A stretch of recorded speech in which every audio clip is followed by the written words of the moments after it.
Thou shall not be pikon. Mag-jeng-jeng ka na lang!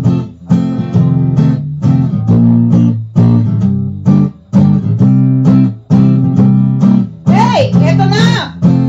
Jeng-jeng! Nag-jeng-jeng ka na ba? Now na! Hoy! Mga kapusong Pilipino, bumabati kami sa inyo. Dumidigay pa. Ang tamaan, huwag magalit. Ang mapikot ay papangit. Pansol, anong usapan dyan? Sa barangay Pansol ang pinag-uusapan yung mga pumupuna kay Benigno Simeon Aquino, Pangulo ng ating Republika ng Pilipinas. Ano, yung tatakbo na lang ng Pangulo? Hindi, di ba nauna na si Walden Bello? Walden Bello. Oh, tumakbo raw. Di ba? Ay, daw, nawawala na daw yung moral high ground ng Pangulo. Dito sa kanyang, di ba, tuwid na daan, yung anti-corruption niya na issue. Dahil nga yung kanyang mga kaalyado, hindi niya masibak. Pinangalanan, di ba, sila Binay, Alcala, si Agrarian Reform Secretary. Ba't ko naman sisibakin? Kaalyado nga eh. PNP Chief Purisima, Budget Secretary Abad. Abad na naman! Tapos pati si VP Binay, di ba? Pati si VP Binay. Ay, hindi kasi nga. Pinutilya yung ano niya, di ba? Na yung kanya... Binigyan niya yung kanyang misis, si Congresswoman Hinedina. No, yung sa DAP, inulit na naman yun kasi. Binigyan ng DAP ng 177 million. Pinakamaliit na dispang-anim. Sabi ng Pangulo, kung ganyan ang basayan natin, maliit ang lugar, tas ang pondo, ano ba't ganyan? Ganun Pangulo. Ang pinakamaliit na distrito, ha? Pinakamababa ang populasyon, pero pang-anim dun sa ranking. Bakit ba? Ng pinakamalaking nakuhang DAP, 177 million. Pati ngayon, nakikoros din kasi si VP Binay, di ba? May nagditay sa yung taxi? Magaling ka? Hindi, nanginig. Ang sabi ni Pangulong Aquino dito kay Walden Bello, ang dami mong reklamo. Pati di kaya ikaw ang tumakbong Pangulo? Pati kay VP si Jojo na isa na ring kritiko. Ang sabi sa kanya, sabi sa kanya ni Pinoy, you can go. Grabe, no? You can go. Sensitive ng Pangulo, sensitive. Pikon much? Ha? You know what they say, ang pikon ay talo. Meron akong alternative, Ang Di makatake ng pagpuna si Benigno, lalo't na galing kay Jejomar, na di ba ay friend mo? Ang Meron pa? Hindi. Di ba pag galing sa kaibigan mo yung pagpuna, dapat tanggapin mo. Kung tinuturing mo siya kaibigan. Di ba kung tinuturing mong tunay na kaibigan? Like kami ni Igan dito. Ano naman? Sige. Tuloy mo. Pag linibak kita, wala akong diba? Kaibigan kita. Kasi mahal kita, diba? Kaya kaibigan. In the same token, pag nilibak ako, bukas ako dahil kaibigan ko. Kaibigan ko yan eh. Meron bang ibang magsasabi sa'yo ng kamalian mo na who has your genuine interest at his heart? Bubulay ka lang ng kaaway mo eh. Diba? Dahil gusto kanya mapahama. Yung mga cordon sanitaire mo, syempre. Diba? Sasabihin sa'yo yung the true, the good, and the beautiful. Ngayon, ganito.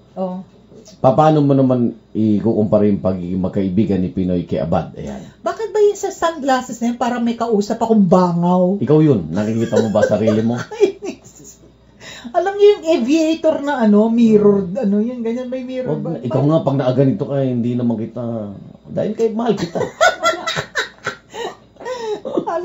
Let him go. Dapat din pala balitawit mo eh. Ayoko. Let him go! May pinaglalaanan ako dyan. May pinaglalaanan ako dyan. May pinaglalaanan ako dyan, let me go. Sige. Ay, ito, tonto! Riddle! Handa siyang maghintay. Itong si Panday. Hindi. Sino nga Handa siya maghintay. Kay Oda magbabantay. Ano? Mga kasagutan nito. Oh. Makikinig si Aquino. Ano yun? Binigyan ba ng listahan ng mga Questionable yung mga kontrata. Ha? Sa meeting pala, nangunguna si Oda.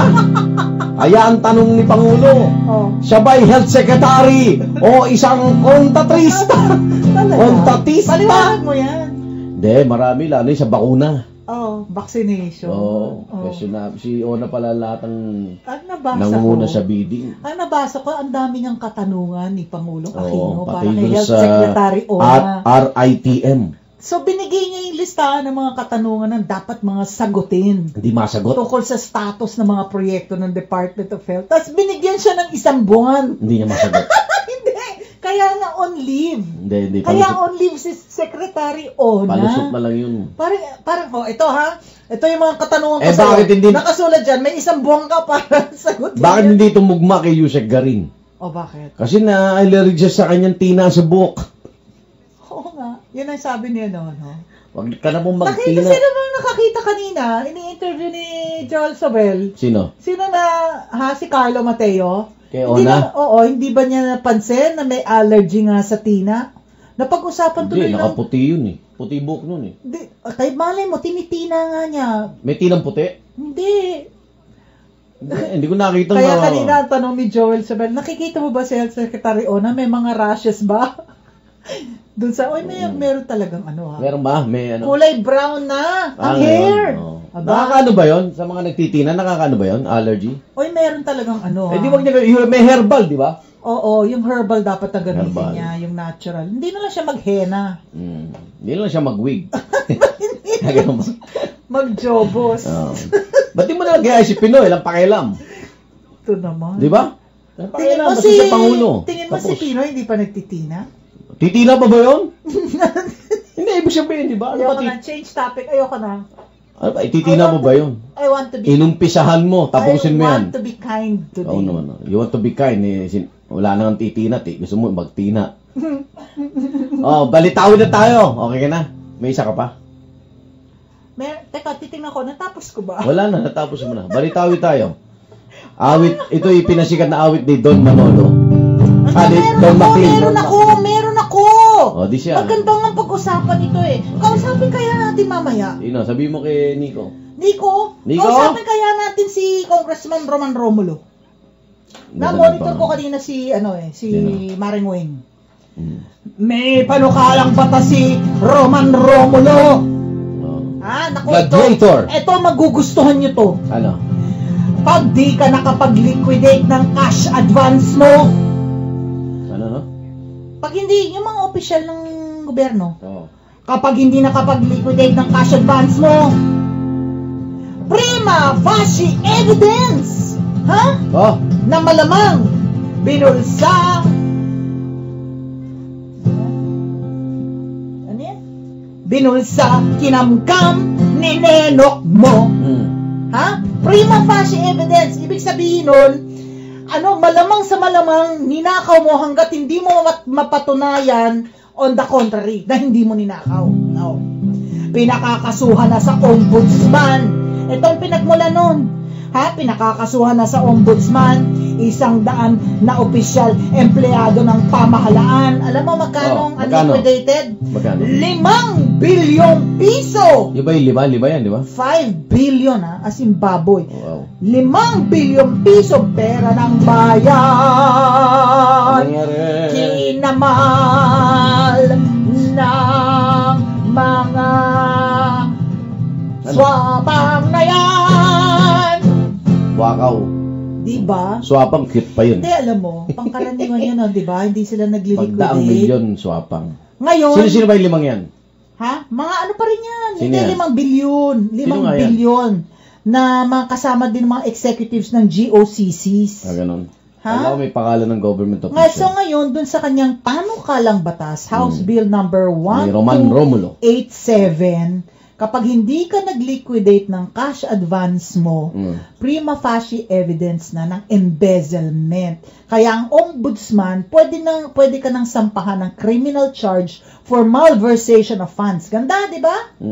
Hoy, maximum penalty, life imprisonment, perpetual disqualification of public office, at may multa equal to the sum misused. O kung 5 billion ng sum misused, 5 billion din ang babalik mo sa kaban ng bayan. Binibigyan ka lang ng parang may taning. Kailangan ma-liquidate mo yung advance for salaries and wages 5 days after each 15th day of the month. Ganon, iba-iba. Merong petty operating expenses within 20 days after the end of the year. Sana yung iba dyan, pakapala ng mukha. Itemize kung kailan mo dapat na-liquidate na. Wala, yung pakapala ng mukha. Kinamatayan na nga nung iba eh. Oo nga. Kasi, isipin mo, kung yung mga misis, pag binigyan ka ng 5,000 ng asawa mo para gastusin sa bahay, kahit pa paano yun, nakalista ka, di ba, magli-liquidate ka sa mga kumpanya. Di ba, pag meron kang ginaso, ito yung pantaksi ko, ito, 235. Dito ito nga, within the yung 15 days, di ba, na salary? Oo. Wala, ma-liquidate mo yun, mga resibo. Kasi ang dali naman eh. Kung may ginastos ka, may resibo yun, ba't magtatagal ka sa liquidation? Kaya nga. Unless kinukupit mo. Di ba? Yun ang nun. Yun ang presumption. Malamang kinupit mo, kaya hindi ka ba makapag-liquidate. Dati nga, senador, pati palara ng sigarilyo, ginagamit na resibo sa... So, yung 5 billion, hindi nakupit yun, Igan. Hindi na. Oo. Plunder yun. Pandarambong na yun, Balitawit! Meron. Pinasikat ni Don Manolo. Don McLean. Don Pepot.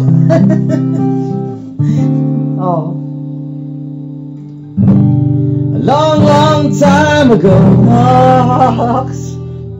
I can still remember kung paano ang politics used to make us smile. Kanta to ni Pinoy kay Binay.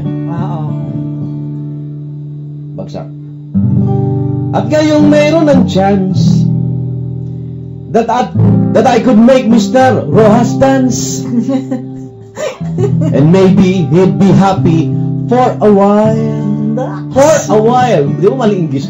Mali. For a while. Hello, pwede pa makausap si Igan. For a while. Mali yun! For a while pinagsusunod. Pero kailan sila nag-meeting? October, no? Pangulo tsaka si Bila. Yes. Okay. Bagsak. But October made me shiver. Nangatog ka. Nangatog ka. Nang mabasa sa mga newspaper. Philippine Star. Bad news on the doorstep. I couldn't take one more step. Di ko ma-remember kung siya'y nag-cry. Sino? Binay? Si Binay. Nag-usap ka, pero di ko ma-remember kung siya'y nag-cry. Nang pumutok na ang Hacienda Binay. But something touched me deep inside. Ito na. The day his ratings died. Ito na. So, bye-bye, BP Jojo Binay. Kung hindi ka na happy, umalis ka na, tay. Them old boys were drinking whiskey and rye, singing, this will be the day BP died. Yung ambisyon, lumatay na. This will be the day BP died. So, bye-bye, BP Jojo Binay. Kung hindi ka na happy, umalis ka na, tay.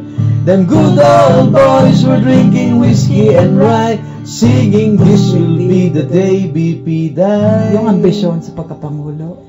This will be the day BP died.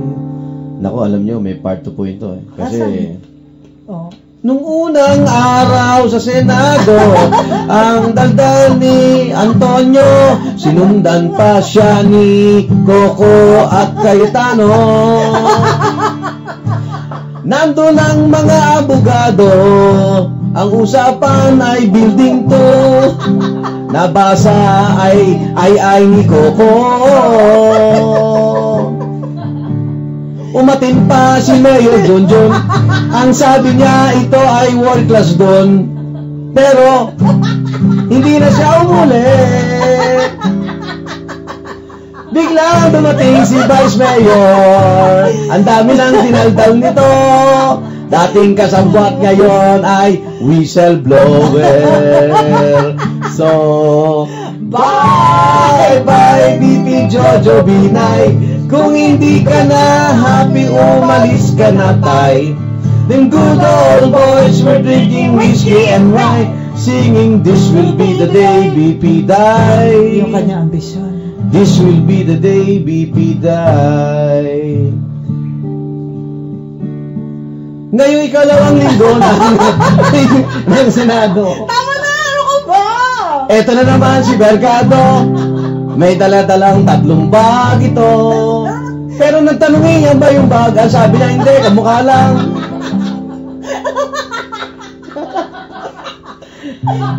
Kaya nag-break si Coco. At sabi bakit? Kasi yung kombinasyon ay kinukupit ni Nancy ang pera. Nung ikatlong linggo naman, eto na ang Hillmarks. Nalaman, komisyon ay 15%. Yung kinukulong sa elevator. Oo nga. Ang sabi ni Cayetano, oy, bawal yan. Biglang lumitaw yung isang mama. Siya pala ang nakulong sa elevator. Aba, nito kantang to. Aba, nito kantang to. At sinabi, ay tapos na ang bidding. So, bye-bye, BP Jojo Binay. Kung hindi ka na happy, umalis ka na tay. Then good old boys were drinking whiskey and rye, singing this will be the day BP die. Yung kanyang presidential ambition. This will be the day BP die. Bye-bye. O tama na, meron pa nga. Biglang nabanggit ang Antonio Chu. Oh. Dami raw ni Binay, sabi ni Mercado. Ayun, dumating dun. Aba, pangiti-ngiti, pa-smile-smile. Sabi ni Antonio, kang pangiti-ngiti. Gusto mo pumunta tayo dyan? Bukas pa rin, ha? Bukas, punta tayo dyan dahil baka malinis mo ang asyenda.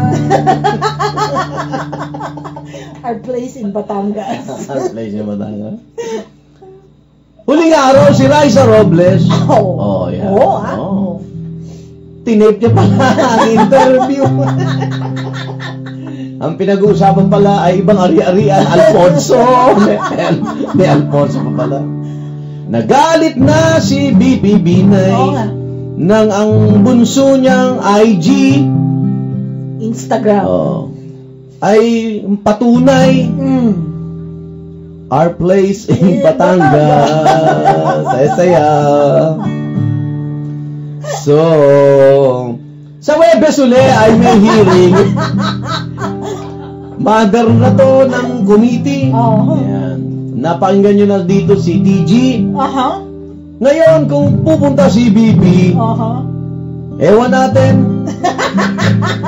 Di ko alam. Dahil ayaw ni Attorney JB. Para palang ano, no? Teleserye na ito.